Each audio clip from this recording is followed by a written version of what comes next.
గత 2 సంవత్సరాలుగా విజయనగరం వచ్చి పైడితల్లి అమ్మవారిని దర్శించమని నాకు ఒక సిద్ధాంతి గారు చెప్పారు. మీకు మీ కులదేవత ఆవిడ వెళ్ళాలి అని.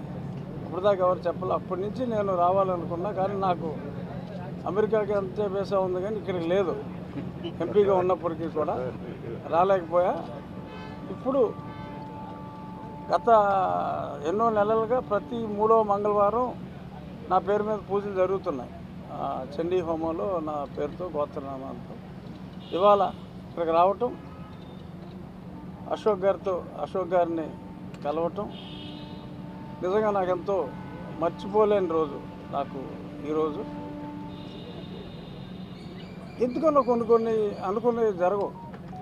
విజయనగరం అంటే నాకు పెద్ద ఫ్యాన్సీ. ఘంటసాల వెంకటేశ్వరరావు గారు, సుశీల గారు అంటే కళలు, సంగీతం అంటే నాకు చాలా ఇంట్రెస్ట్. అందుకని ప్రతి దగ్గర నేను విజయనగరం అంటే చాలా ఎక్కువగా చెప్తూ ఉంటా. విశాఖపట్నంలో 6.5 సంవత్సరాలు నేను బీఫామ్ ఎంఫామ్ చదివినా కూడా ఎందుకనో రావటం అన్నది కుదరలా. ఇవాళ పైడితల్లి అమ్మవారు రప్పించారు, అదితి రప్పించింది.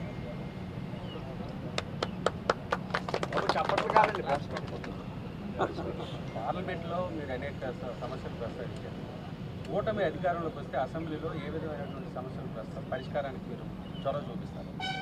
అంటే అసలు ఈ ముఖ్యమంత్రి పోవటమే రాష్ట్రానికి ఒక పెద్ద పరిష్కారం ముందు. ఆ తర్వాత పరిష్కరించవలసినవి చాలా ఉన్నాయి. ఎందుకంటే బంగారు లాంటి రాష్ట్రాన్ని కుక్కలు చెప్పిన విస్తరి చేశాడు ఇతను. అవన్నీ మళ్ళీ అతుకులు వేసుకుంటూ ఒక పక్క అమరావతిని పునర్నిర్మించాలి, పోలవరం మళ్ళీ రీస్టార్ట్ చేయాలి. 5 సంవత్సరాలు ఎక్కడ వేసిన గొంగలు అక్కడే ఉంది. ఈ అన్నిటితో పాటు అభివృద్ధి జరగాలి. ఎందుకంటే సంక్షేమం చాలా పథకాలు ముఖ్యమంత్రి గారు కూడా